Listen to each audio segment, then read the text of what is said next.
പ്രഭ, കരയരുത്. എന്നെയും കൂടി കരയിക്കരുത്. എനിക്ക് സഹിക്കാൻ പറ്റുന്നില്ല സിദ്ധു. പ്രഭ, തന്നെ കണ്ട് സന്തോഷിക്കാനാണ് ഞാൻ വന്നത്. എന്നെ സങ്കടപ്പെടുത്താതെ കണ്ണു തുടയ്ക്കും പ്ലീസ്.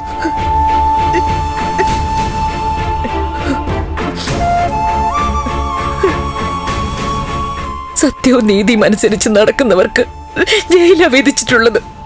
അങ്ങനെയൊന്നുമല്ല. ഞാൻ ഉടനെ പുറത്തു വരും പ്രഭ. അതിരിക്കട്ടെ, ബലരാമന്റെ ആൾക്കാർ ബുദ്ധിമുട്ടിക്കുന്നുണ്ടോ ഇപ്പോ? നന്ദനും ദേവികയും വിഷമത്തിലാണോ? രജനി എന്തു പറയുന്നു? ഗിരീഷ് വിളിക്കാറുണ്ടോ? സിദ്ധു പുറത്തു വരുന്ന ദിവസവും പ്രതീക്ഷിച്ച എല്ലാവരും കഴിയുന്ന. ഇനിയെങ്കിലും സിദ്ധു എല്ലാം തുറന്നു പറയണം. ബലരാമന്റെ പ്രശ്നങ്ങൾ പുറത്തു വരണം. അപ്പോഴേ കേസ് സിദ്ധുവിന് അനുകൂലമായി മാറും. ജയിലിൽ നിന്ന് ഇറങ്ങാൻ പറ്റൂ. വക്കീലും അതാ പറയുന്നത്. ബലരാമന്റെ പേര് പറയാൻ പലവട്ടം ഞാൻ ചിന്തിച്ചതാ പ്രഭ. പക്ഷേ ഇനി ഒരിക്കലും ഞാനത് പറയില്ല. മരിച്ചവരോട് നീതി കാണിക്കണം. സിദ്ധു ആദ്യം നീതി കാണിക്കേണ്ടത് ജീവിച്ചിരിക്കുന്നവരോടാ, ഞങ്ങളോട്. ബലരാമന്റെ ആത്മാവിനോട് സ്നേഹം കാണിക്കുന്നത് ഞങ്ങളെ കരയിച്ചിട്ടാവരുത് സിദ്ധു.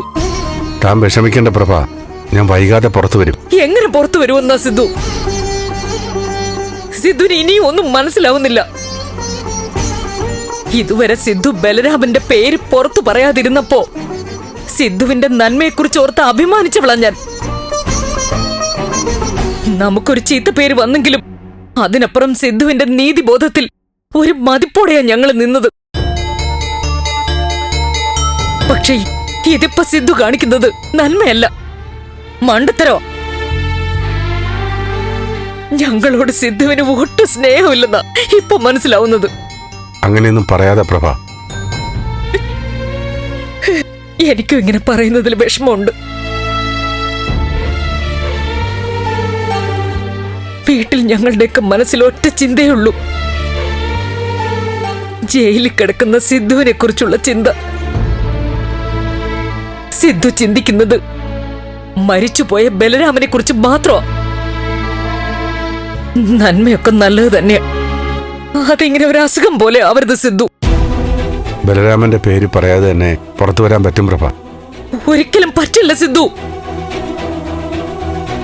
എനിക്ക് തോന്നുന്നത് സിദ്ധുവിന് പുറത്തു വരാൻ താല്പര്യമില്ല എന്നാ. പ്രശ്നങ്ങളിൽ നിന്ന് ഒളിച്ചോടാൻ തെരഞ്ഞെടുക്കുന്നതാ ഈ ജയിൽവാസം. ഇതിനകത്താകുമ്പോ മറ്റൊന്നിനെ കുറിച്ചും ചിന്തിക്കണ്ടല്ലോ. ഞങ്ങളൊക്കെ എങ്ങനെയും ജീവിച്ചോട്ടെ, അല്ലേ സിദ്ധു? ഞാൻ ആ രീതിയിൽ ഒരിക്കലും ചിന്തിക്കില്ലെന്ന് തനിക്ക് വ്യക്തമായി അറിയാം. അതുകൊണ്ട് തന്നെ അതിനൊരു മറുപടി തരേണ്ട കാര്യവുമില്ല. ആര് പറഞ്ഞു? സിദ്ധു മറുപടി തന്നേ പറ്റൂ. സിദ്ധു ഒരു നല്ല നേതാവായിരിക്കും, ഒരു നല്ല മനുഷ്യനായിരിക്കും.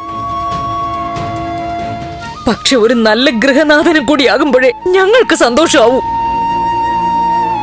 ഞങ്ങളുടെ ആഗ്രഹങ്ങൾക്കും സന്തോഷങ്ങൾക്കും കൂടി പരിഗണന കൊടുക്കണം സിദ്ധു. ഞങ്ങൾ സിദ്ധുവിനെ കുറിച്ച് മാത്രമോ ചിന്തിക്കുന്നത്. സിദ്ധു ജയിലിൽ എങ്ങനെയായിരിക്കും കഴിയുന്നത്? ഉറങ്ങുന്നുണ്ടോ? എപ്പോഴും കരയായിരിക്കും? കൂടെയുള്ളവര് സ്നേഹം കാണിക്കുന്നുണ്ടോ?